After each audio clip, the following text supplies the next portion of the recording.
Halo semua, apa kabar? Kembali lagi bersama saya, channel kecil sejuta impian. Kali ini saya akan menceritakan sebuah film yang sangat menyeramkan. Saya tidak menyarankan kalian menonton sendirian. Kita langsung ke cerita filmnya. Pada tahun 1985, di daerah pegunungan hutan Saranda, Bihar, India, ada 5 orang sedang dalam perjalanan menuju ke desa Burgua. Mereka adalah Nimila, Sanjeev, Maria, Dani, dan Joy. Tujuan mereka datang ke desa itu untuk mengetahui bagaimana kehidupan orang-orang tinggal di desa pedalaman. Selain itu, Maria bertujuan ingin bertemu dengan suaminya yang sebelumnya sudah berada di sana. Diketahui kalau Maria sedang hamil muda dan ingin ngasih kejutan kepada suaminya. Kehamilan Maria tidak ada seorang pun yang tahu. Dalam perjalanan, mereka berhenti di bawah gunung untuk melihat peta dan beristirahat di sebuah warung. Ternyata, ke tempat yang mereka tuju masih cukup jauh. Diperkirakan mereka akan sampai kurang lebih 4 jam lagi.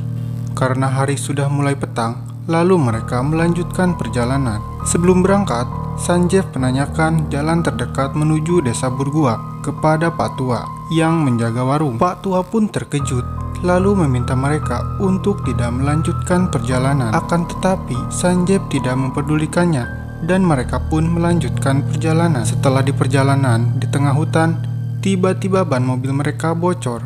Di sana mereka melihat adanya bendera komunis. Mereka pun kebingungan, terjebak di tengah hutan dan jauh kemana-mana.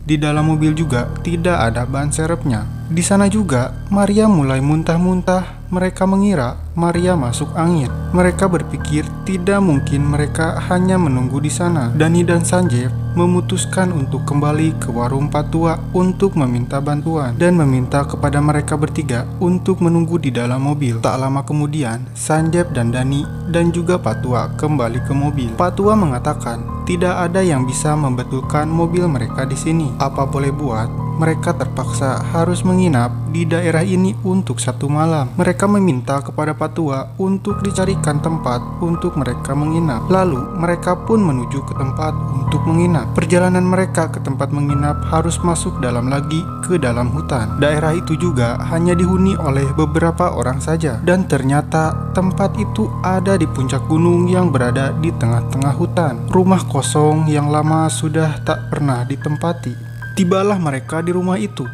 Tak diduga, rupanya rumah itu sangat menyeramkan. Si Pak Tua meminta kepada mereka untuk berhati-hati dan tanpa menjelaskan ada apa sebenarnya di rumah ini. Maksud si Pak Tua tidak menceritakan apa yang pernah terjadi agar mereka bisa tenang tinggal di sana. Si Pak Tua akan kembali lagi pagi harinya untuk menjemput mereka. Malam pun tiba. Mereka berlima makan malam. Mereka berbincang ngalir ngidul. Setelah makan malam selesai, mereka bergegas untuk beristirahat. Dan disinilah awal mula keanehan terjadi. Tiba-tiba Maria sudah berada di tengah-tengah hutan. Di hutan itu, Maria mendengar ada suara tangisan seorang perempuan, seperti orang yang sedang disiksa. Keadaan malam yang hanya diterangi sinar rembulan, Maria melihat ada sosok putih. Maria dikagetkan Sanjeev yang ada di belakangnya. Untung saja Sanjeev melihat Maria yang akan berjalan sendiri ke tengah hutan. Dia pun bertanya apa yang sedang Maria lakukan di sini. Namun Maria seperti orang kebingungan. Dia sendiri tidak sadar dia sudah ada di luar. Maria tadi hanya mengikuti suara wanita yang menangis. Lalu Sanjeev mengajak Maria untuk kembali masuk ke rumah. Namun dari arah jendela, Sanjeev melihat ada sosok wanita memperhatikan dirinya, lalu hilang begitu saja. Karena merasa ada yang aneh, Sanjeev mencoba melihatnya keluar kamar. Terlihat dari kegelapan ada sesosok yang berjalan. Dia mulai penasaran dan mengikutinya dari belakang. Dan kini Maria yang mencegah Sanjeev. Sanjeev tidak memberitahukan kepada Maria apa yang tadi dia lihat agar Maria tidak berpikiran aneh-aneh dan menyuruh Maria untuk kembali masuk ke dalam kamar.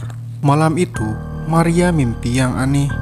Dia seperti diperlihatkan pada kejadian zaman dulu. Ada seorang wanita yang disiksa lalu dibakar hidup-hidup. Lalu kini pintu kamar tiba-tiba terbuka.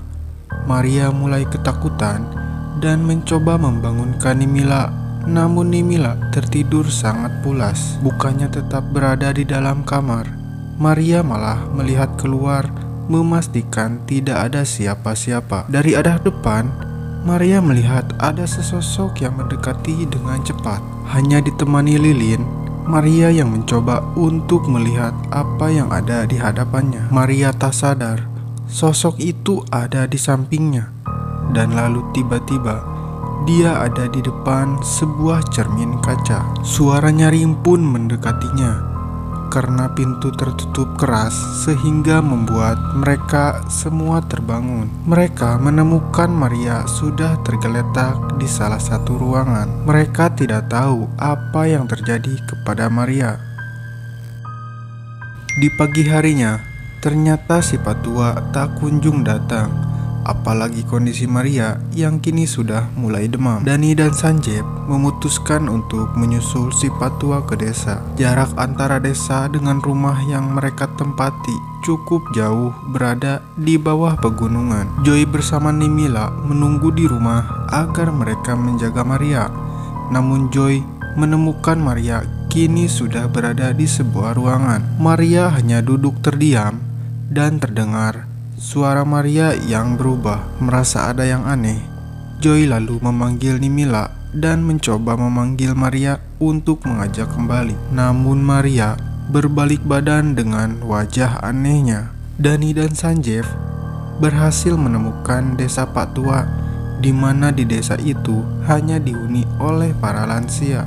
Mereka sama sekali tidak menemukan adanya orang yang masih muda. Pak Tua akhirnya ikut bersama Dani dan Sanjeev kembali ke rumah. Karena di sana tidak ada dokter, Pak Tua sendiri yang akan mengobati Maria dengan obat herbal. Sanjeev mulai menanyakan ada apa sebenarnya yang terjadi di rumah itu. Sanjeev merasa ada sesuatu yang disembunyikan oleh Pak Tua.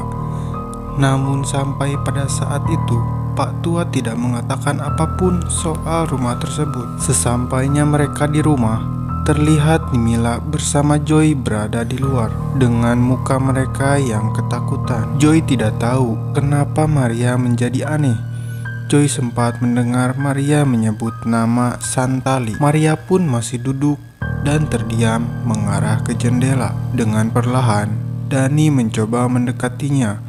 Maria ketakutan dan mengatakan kepada Dani, "Tolong aku bawa keluar dari sini." Maria juga mengatakan kalau dirinya terperangkap, ada sesuatu yang menahan dirinya sambil menunjuk ke arah lubang yang ada di atas mereka. Sesuatu yang menahan dirinya bersembunyi di dalam lubang tersebut. Dan saat mereka akan membawa Maria keluar, tiba-tiba suara Maria sudah berubah. Maria mengucapkan bahasa yang tidak dimengerti. Dengan kondisi Maria seperti ini, mereka terjebak tidak bisa pergi jauh. Bingung apa yang harus mereka lakukan sekarang. Tiba-tiba Pak Tua yang diserang oleh Maria. Dia pun ketakutan dan mengatakan kalau arwah itu telah kembali. Pak Tua tahu kalau arwah itu kembali dan menyerang Maria karena Maria yang sedang hamil. Dia pun bertanya kenapa Sanjeev tidak memberitahu dari awal kalau Maria sedang hamil. Seandainya dia tahu kalau ada orang hamil, Pak Tua tidak akan membawa mereka ke rumah ini. Ternyata Sanjeev sendiri tidak tahu kalau Maria sedang hamil. Namun Sanjeev sendiri belum mengerti apa yang dimaksud oleh Pak Tua. Akhirnya di sini Pak Tua pun mengatakan yang sebenarnya kalau rumah ini sudah dikutuk dalam 40 tahun terakhir. Tidak ada bayi yang lahir di sini. Siapa saja wanita yang sedang dalam keadaan mengandung, arwah jahat itu akan datang dan mengambil bayi tersebut. Pak Tua mengajak mereka untuk ke tempat kremasi, meminta bantuan mereka karena hanya mereka yang bisa membantu untuk mengusir roh jahat itu. Mereka membagi tugas. Sanjeev bersama Pak Tua akan ke tempat kremasi, sedangkan yang lainnya menunggu sambil menjaga Maria. Dalam perjalanan, Pak Tua menceritakan soal roh gentayangan yang menyerang Maria. Dulu pernah ada wanita setengah gila wanita itu dinikahkan dengan seorang pria tukang kayu, berharap dengan dia dinikahkan bisa mengobati kegilaannya. Namun ternyata wanita tersebut semakin parah dan terkadang suka menyerang suaminya sendiri. Suatu ketika suaminya pergi ke hutan, namun tidak pernah kembali lagi. Warga menganggap suaminya hilang karena dimangsa oleh hewan buas. Lalu ayah dari wanita itu membawa dia ke rumah yang Sanjeb sekarang tempati. Dulunya rumah itu ditempati oleh seorang bangsawan Inggris yang kaya raya. Sang ayah membawa anaknya itu bermaksud untuk memperkerjakan dia di rumah bangsawan Inggris sebagai pembantu dan menjaga anak-anaknya. Dan mereka pun sampai ke tempat kremasi. Di sana sudah ada 2 dukun yang sedang melakukan ritual pengobatan. Sambil menunggu, Pak Tua kembali melanjutkan cerita soal si wanita setengah gila yang bekerja di rumah bangsawan Inggris. Ternyata baru diketahui kalau wanita setengah gila itu sedang hamil. Majikannya yang tahu kalau pelayan itu sedang hamil justru memperlakukan si pelayan itu dengan sangat baik. Si pelayan wanita diberi kebebasan untuk tinggal di rumah itu. Kemewahan dan makanan enak yang dia dapatkan malah membuat si pelayan itu menjadi serakah. Dia malah berniat jahat untuk menyingkirkan majikannya, lalu merencanakan niat jahatnya bersama dengan sang ayah. Si pelayan mengajak istri majikannya ke sebuah tebing yang tidak jauh dari rumahnya. Di saat itu juga dia mendorong istri majikannya ke dalam jurang. Bukan hanya istrinya saja,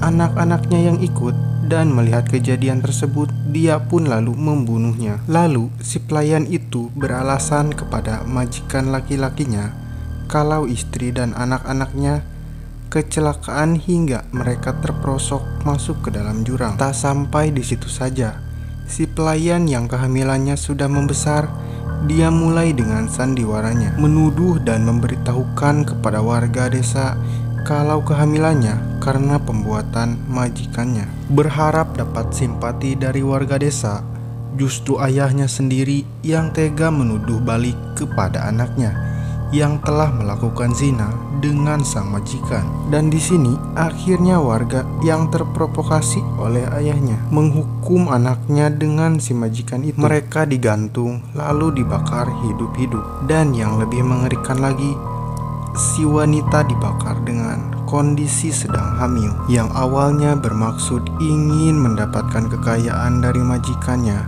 hingga dia berbuat seperti iblis. Namun ternyata ayahnya lebih iblis dari dia sendiri. Setelah kejadian itu, arwah si wanita terjebak di sana dan selalu bergentayangan. Siapapun orang yang menempati rumah tersebut akan selalu diganggu. Tidak hanya sekedar mengganggu, si pelayan wanita meninggal dalam keadaan terzolimi hingga membuat dia menjadi dendam kepada semua warga desa. Disitulah kutukan itu muncul. Siapapun wanita yang hamil di desa itu akan didatangi oleh roh jahat yang gentayangan. Lalu roh jahat itu akan merasukinya dan mengarahkan mereka untuk melakukan. Dia memberanikan diri masih penasaran dengan apa yang terjadi dengan membawa kameranya. Dimulai di sebuah kamar tempat semua keanehan itu terjadi. Dengan kondisinya yang gelap, sulit bagi Dani untuk bergerak secara leluasa. Justru kini keanehan terjadi kepada Joy. Joy mendengar sebuah nyanyian. Dia malah keluar mencari sumber suara itu berasal. Ternyata ada beberapa arwah yang mengganggunya. Dia mengambil pecahan kaca yang ada di lantai untuk sekedar berjaga-jaga, lalu menutup pintunya. Namun pintu yang terbuka, Nimila keluar dari pintu tersebut. Tak sengaja, Joy malah menusuk Nimila. Tak berselang lama, Sanjeb datang bersama dengan para dukun dan juga Pak Tua. Kini mereka berpencar untuk mencari Maria dan juga Dani. Pak Tua dengan si dukun berhasil menemukan Maria. Maria yang kerasukan roh jahat menyerang Pak Tua dengan pisau. Untung saja Pak Tua masih bisa menghindar dan hanya mengenai lengannya saja. Dengan beberapa ritual, si dukun mulai mengobati Maria. Tak mudah bagi si dukun untuk mengeluarkan roh jahat yang ada dalam tubuh Maria. Mereka harus mencari jenazah wanita itu dan mengikatkan tali suci di jenazahnya si wanita. Dengan diikatnya tali tersebut membuat roh si wanita tidak akan bergentayangan lagi. Sancep yang berhasil menemukan tulang belulang tubuh si wanita lalu mengikatnya dengan tali suci lalu membakarnya. Di saat itu juga roh jahat berhasil keluar dari dalam tubuh Maria. Kini yang tersisa dari mereka berlima tinggal hanya mereka bertiga. Nimila yang tewas, sedangkan Dani yang tidak diketahui keberadaannya. Film pun selesai.